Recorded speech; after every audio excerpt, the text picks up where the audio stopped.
नमस्कार सबैले नमस्कार।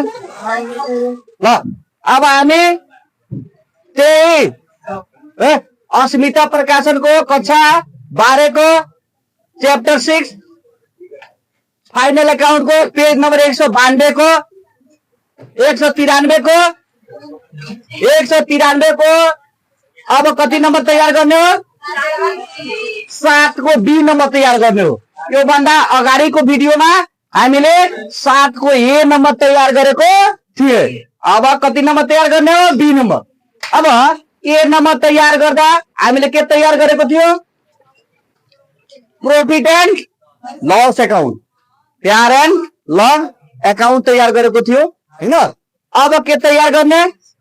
प्यार and loss account appropriation account हैन। Profit and loss appropriation account के गर्ने हो? तैयार गर्ने हो। अब यसलाई तैयार गर्दाखेरि के गर्नुपर्छ? यहाँ 7 को B profit and loss appropriation account as on this year हैन। अब यहाँ के हुन्छ? पार्टिकुलर हुन्छ अमाउंट, पार्टिकुलर अमाउंट हुन्छ। अब हामी क्वेश्चनमा जान्छौं। यो रेट हामी पीएल अकाउन्टमा पोस्टिङ गरिसकेका छौं।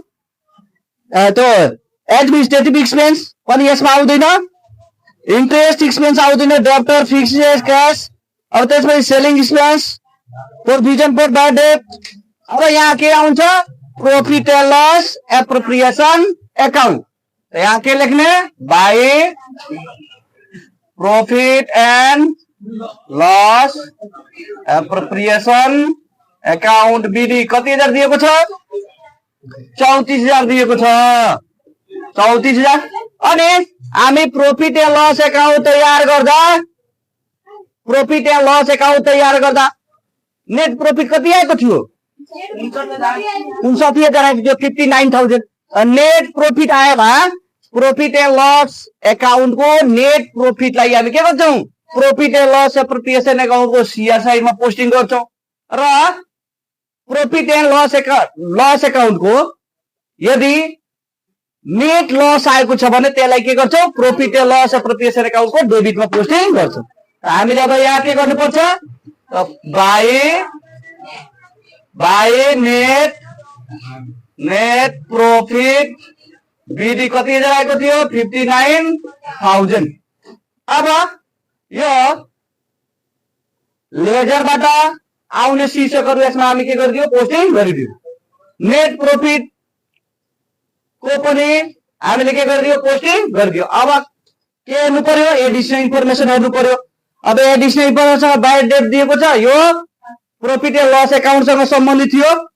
अब के दिएको छ? प्रपोज डिभिडेन्ड दिएको छ 39,000। म के भन्छु कि जहाँ जहाँ प्रपोज गरेको हुन्छ दिमागमा बसाउनको लागि के गर्नुपर्छ?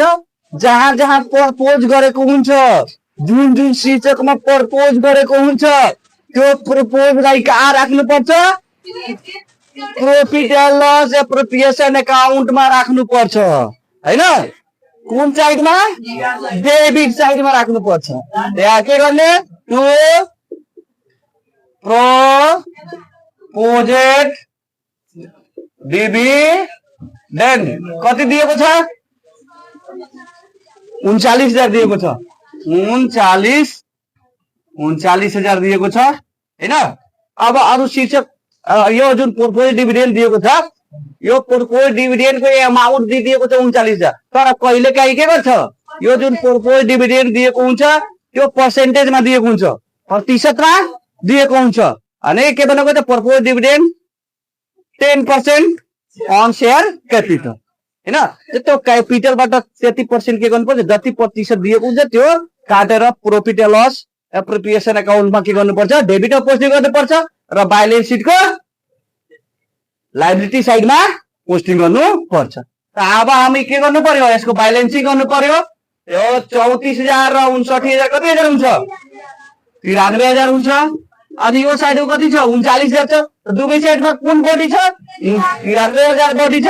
यहाँ के गर्यो? 93,000 लेख्यो। अब 93,000 बाट 39,000 घटायो कति आउँछ?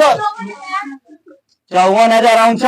अब यहाँ के लेख्ने to profit and loss appropriation account CD वा यहाँ के लेख्न सक्छौ टु बैलेंस सीडी।